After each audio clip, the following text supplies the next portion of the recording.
How's it going, everyone, and welcome to the series finale of the Wimbledon Career Mode. And yes, you did hear me right, this will be indeed the series finale. And just before we get into anything whatsoever, I want to thank every single one of you for all the support you've given on this series. Whether you've watched through episode 1 all the way to this episode now, or you've just tuned in, I really do appreciate the support you've given on this series. We haven't quite been able to make 100 episodes in this series, but that's because we've made so much progress and we've done so much along the way. This is also likely to be the last video that I will be uploading of FIFA 16 as well. So if you can show your support by leaving a like for the last video of FIFA 16, that would mean a lot to me. The main objective of this episode is to go ahead and try and beat Barcelona in the Champions League final. We could also potentially be winning the Premier League title again for the second year running, but that does depend on the results that we get in these 3 games. But we do have the first Premier League game of the episode that we will be simming up against Everton. If we do end up seeing ourselves in a position to win the league on the final day of the season, then I will be playing that final game against Arsenal. But like I said before, that's dependent on the results that we do get in these games.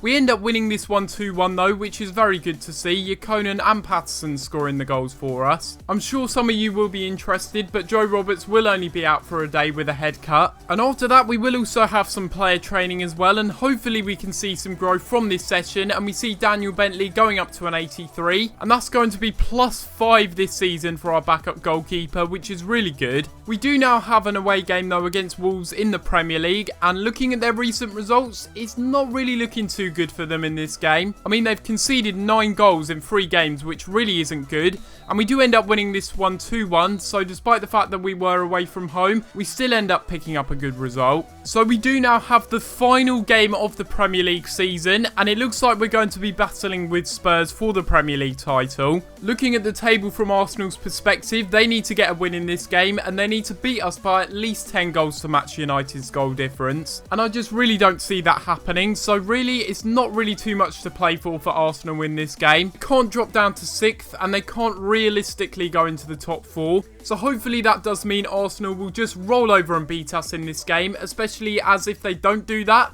it's going to be their London rivals Spurs that will take the title. And I'm pretty sure that Arsenal wouldn't want that to happen, so let's hope that we can get a win in this game, and let's hope that Arsenal do give in to us and they do let us win. But here we go into the final Premier League game of the season and of the series with Wimbledon. All we need to do is make sure that we get a win in this game, because a draw doesn't guarantee us finishing top of the table. Having said that though, we are the top scoring team in the Premier League with 75 goals for us, which is absolutely crazy. And that does give me great hope that we can go on and win this game. And looking at Arsenal's lineup, they haven't really made too many signings, apart from their 2 centre-backs in Umtiti and Ayan. It looks like they've also promoted a few of their youth players to the first team, such as Rene Adelaide, so it will be interesting to see how he does in this game. Come on boys, let's go and win a 2nd successive Premier League title. We can do this. I believe in us. Now it's inside here to Aaron Ramsey, playing it through to Welbeck. What a save that is by Sears, but I think he was offside anyway. Now it's Aaron Ramsey with the shot. It's just clipped the top of the bar there after it was deflected over by Villalba. And that was really, really unlucky for Arsenal, but very lucky for me, because that could have easily gone in. Now it's forward again, and a really good shot, and a great save there by Sears. And again, Arsenal are piling on the pressure early on in this game. Now it's here with Hector Villalba playing it forward. It's a really good pass if he's onside, and it's Draxler with the shot. And he does end up making it 1-0. I have no idea how he was onside there, but we've still made it 1-0 regardless. And is that going to be the goal that takes us to the title? I'm not really too sure. I think that was Hector Bellerin playing him onside, and it's a really good finish in the end by Draxler. I'm not really too sure why the defenders let him stay onside there, but it was a really good pass into his feet by Villalba. And Draxler really, really has performed well this season. 15 goals in the Premier League, and he's been one of our star performers this season. Had it not been for him, we probably wouldn't be in this position to win the league and also the Champions League. And we are now at the halfway point in this game, and we have done really, really well so far, scoring the opening goal of the game. But will that Julian Draxler goal be the one that takes us to our 2nd successive Premier League title? We're about to find out, because we're going into the second half, and hopefully that is the case. Now we'll play it here to Platt, playing it forward once again for Julian Draxler, who gets taken down. And that should at least be a free kick, and I think it will be. And it's only going to be a yellow card there for Arsenal's Hector Bellerin. But nevertheless, we have a free kick 21 yards out. Can we power this one with Neymar maybe? We'll go for it. We'll give it a go and see if we can do it. And it's gone into the back of the net, off of the wall, and into the back of the net, off of the deflection. That's really unlucky from Arsenal's part because they had a similar opportunity where it just went wide of the post from that situation. But we got very lucky there, I have to admit. That's a very lucky goal to score. I'm not going to complain though, because that's Neymar getting his 20th goal in the Premier League. And like I've said, Neymar and Draxler, they've been really, really key performers for us this season. You see, that's just not a clever challenge by me, and I've got a really bad habit of doing that. Jack Wolford could be booked here. Hopefully it's only a yellow. Okay, it's a red. So you give a yellow for Hector Bellerin, but you give a red for that, for Jack Wolford. Are you serious? But similar to the Champions League semi-final game, why on earth did I go in for that challenge? It's just not necessary whatsoever. Now it's Aaron Ramsey inside, a good bit of passing going on with Sanchez picking up the ball, a fancy pass. Probably not necessary, but Umtiti picks it up. And now it's Ramsey with the shot, who ends up scoring the goal. And he does get Arsenal back into proceedings in some sense, although I'm not really too sure if it's going to mean too much. It could be too little too late, but they're certainly putting the pressure on us now. And for the final 7 minutes or so of this game, it's going to be a really tense affair. Oh, please, please, not now. Don't concede. Not after all of this. Oh, wow. Welbeck's gotten really close there to scoring, and we've got really, really lucky that he's missed that. And there we have it. We do end up winning the Premier League title on the final day of the season by picking up a 2-1 result against Arsenal. It's a really, really good win and a very, very famous victory for us because that's 2 Premier League titles on the trot now. It's been a long, hard old season, even though we've simmed most of the games in the Premier League. But I'm just happy for the players more than anything that we've managed to get this win because it really does mean a lot. It's another bit of silverware this season, and hopefully not the last one in this episode because we really want to pick up the Champions League if it's possible. But it will be the man Yannick Vestergaard coming up last for this trophy. He is our captain. He's already picked up the FA Cup, the Capital One Cup this season as well, and now he will be picking up the Premier League title for the 2nd time in a row. We've won the Premier League, we've done the easy part, you could argue, and now it's on to the bigger challenges, and that is trying to win the Champions League. Whether we can do that or not though, it still does remain to be seen. But I'm very, very happy with the way that we performed in that game. We've done so well all season, and now it's only down to one final game in this series, and here it is, the final game of the season, and the final game of the series as well, up against FC Barcelona. And the big blow really for this game is the fact that we won't be having Aaron Platt in the final, which really does suck because he's a really good midfielder for us. I can't believe we're at the Champions League final. It only felt like yesterday I started this series, but as promised, I will be leaving the Wimbledon original boys on the bench, and if we are in a winning position and we're ready to bring them off the bench into the first team, I will be doing that. The only 2 players that have survived from the beginning of the series all the way to now is Jake Reeves and Ben Harrison. They've been with us all the way up the divisions, from League 2 all the way to Premier League, and although they haven't really played too much in the last 2 to 3 seasons, they've always been very, very good players for us. And Neymar will be coming up against his former side in the Champions League final, so it will be interesting to see how he does in this game. But without further ado, let's get into this game, and let's hope we can finish the series on a high by winning the Champions League. It's been a long journey getting to the final, and we've done incredibly well so far, and now it's going to be the biggest test of them all, coming up against Barcelona in the final. Barcelona themselves have signed Paul Pogba as well, so he could be a bit of a threat in this game, and I'm almost certain he's going to make a big impact for this game. They've got some really good looking players in there. They've got Mats Hummels, they've got Jerome Boateng at the back, 2 really good centre-back pairings. They've also got Suarez in their side and Messi. The only real weak spot is that left wing position. If I said I wasn't nervous, I think I would be lying to you because, well, this game is basically what this whole series has been leading up to. Neymar scores from a similar position against Schalke from a power free kick. Can we maybe put this one on target as well? Not far away. It does go around the wall, and unfortunately it is off target this time. It's now here to Sandro, doing really well to cut inside, to be fair, and have a shot as well. And what a save that is by Sears. Really didn't expect him to have a shot there. I didn't even think he had it in his locker. It will now be Luis Suarez, who we do need to watch out for. Inside again, and another really good save there, and I think that was Sandro once again with the shot. And it's now inside to Sergio Roberto, having a shot, and again, Sis has to make the save. After Messi declined so many contracts from us, I would like to get a bit of revenge on him by beating his side here.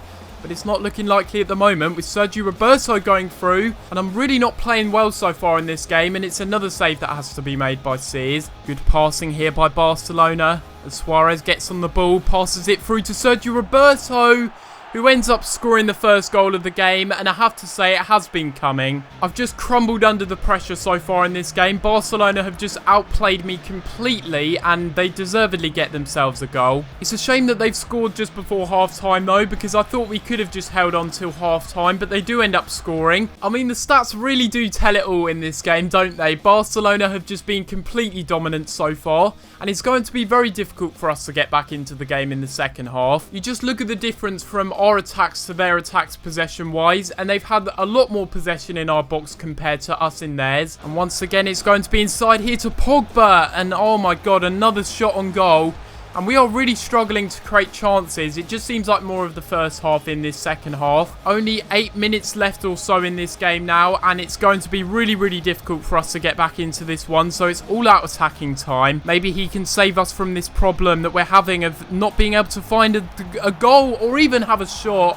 And we do end up having a shot eventually, but it's not good enough to beat ter Stegen. 90 minutes are gone. There's only 1 minute of added time. I think we've been knocked out. And if that's the case, I'm just really disappointed. I thought we could have done so much more in this game, but in the end, we do end up losing in the Champions League final. All the hype building up to it, we did so well to get to the final. And then when we got to the final, it just all crumbled in front of us. At the end of the day, the team just wasn't good enough to beat Barcelona. They've got so many superstars in their team. And we almost managed to find an equaliser late on, but it just wasn't meant to be, unfortunately. And instead of seeing us picking up the Champions League trophy and it being a perfect end to the series, we do see Barcelona beat us, and they're going to be picking up the Champions League instead. So much like the FIFA 15 Road to Glory career mode, we weren't able to get the better of Barcelona in the final of the Champions League, and I'm pretty disappointed because I thought we could change our ways. But unfortunately, that's just how the cookie crumbles, and at the end of the day, I didn't play good enough to beat Barcelona. And unfortunately, that's not going to mean the perfect end to the series. We do end up losing in the final to Barcelona. But before we do end off this career mode save and say goodbye to FIFA 16 as a whole, we will take a little look at the squad report. Joe Sears was undoubtedly one of the best players this season. He may not have kept that many clean sheets, but then again, he made some crucial saves in games, and he was the main reason that we did so well this season. Will Davis was also a very impressive signing for me as well, ended up going up to an 85, and much like Joe Sears, Will Davis played a lot of our games this season. Eric Horgan hasn't grown this season, which is a bit sad to see. Nevertheless, even though he's one of the shortest defenders that I've ever played with, he's one of the best ones at the same time. We also have our captain Yannick Vestergaard, who is homesick, but that doesn't matter now.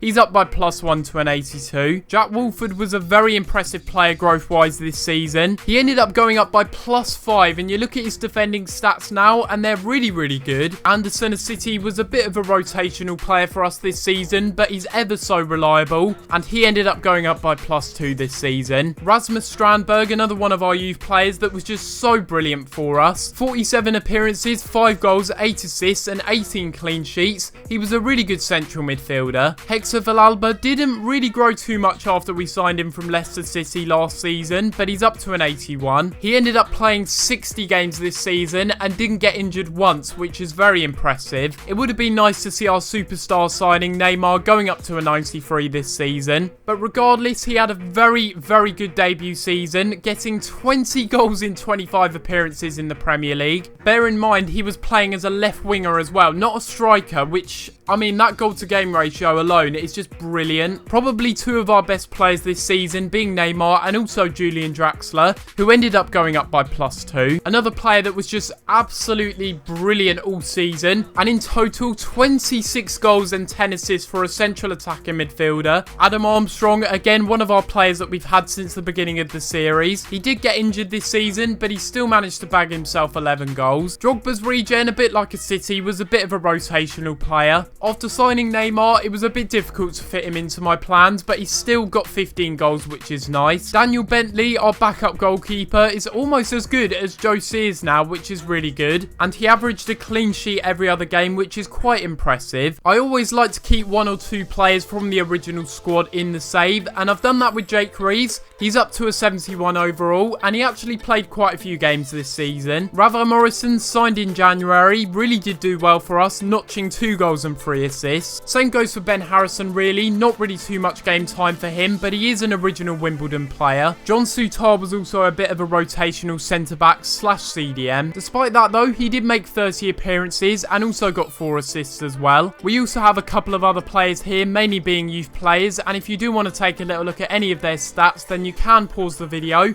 Some of them did pretty impressive. One of my favourite players of this series though has to be Aaron Platt. He is one of the best midfielders I've ever used on any FIFA. He may not be the highest in overall, but I guarantee a few seasons down the line, this guy would be even better than he is now. You only have to look at those dark green physical stats to know that this guy was a really good player for us. Joe Roberts was subject to a lot of training, and we did end up getting him to a 76 overall. We also have a few other youth players here that didn't really make too many games for us. Dominic Solanke, probably one of the most disappointing players this season. I had so much expectation for him, and in the end he only managed to get 12 goals in all competitions, which is pretty disappointing. Billy King, another player that's been here from pretty much the beginning of the career mode. Callum Patterson, a forever trusty right back, and he actually managed to chip in with 5 goals in the Premier League as well. Jordan Obita is also up by +1. He was a pre-contract signing from last season, and I have to say our 2 left backs in this squad are very, very good players. Jordan Obita, one of the best crossers I've ever used on this game, and he's also a very good left back as well. Henrik Oyama, a bit of a legend from the lower divisions, really hasn't got too much game time this season. And then we've got some lone players here and there who have grown very nicely as well. Before we end off the episode, I will quickly show the Premier League table. I'm sure a lot of you will be interested to see how it all panned out. Watford, QPR and Leicester City ended up finishing bottom, so they got relegated. We also just about managed to edge the Premier League title over Spurs, which was really, really good. We won it on the final day. But there we have it. That's going to be the end of this episode of this career mode, and it will be the end of this series as well. It is sad for me to be saying that, but unfortunately this is where we will be ending off this series. Before we do end off everything though, I just want to thank every single one of you, whether you've watched all the episodes of this series or only a couple. I really do appreciate your support. Without all of you watching this series, it certainly wouldn't be the same, and I really do appreciate the support that you've given. I've got a lot of plans for FIFA 17, and hopefully you guys will enjoy the content when it does come out, because I think it's fair to say that this game this year wasn't what we all expected. It was a bit of an anticlimax, but I'm hoping that FIFA 17 will be more interesting for all of you to watch and to play, because it means that the videos I create are a lot more interesting as well. But for the last time in this series, I'm going to have to leave it there, and I'll see you next time for another video. Thanks for watching.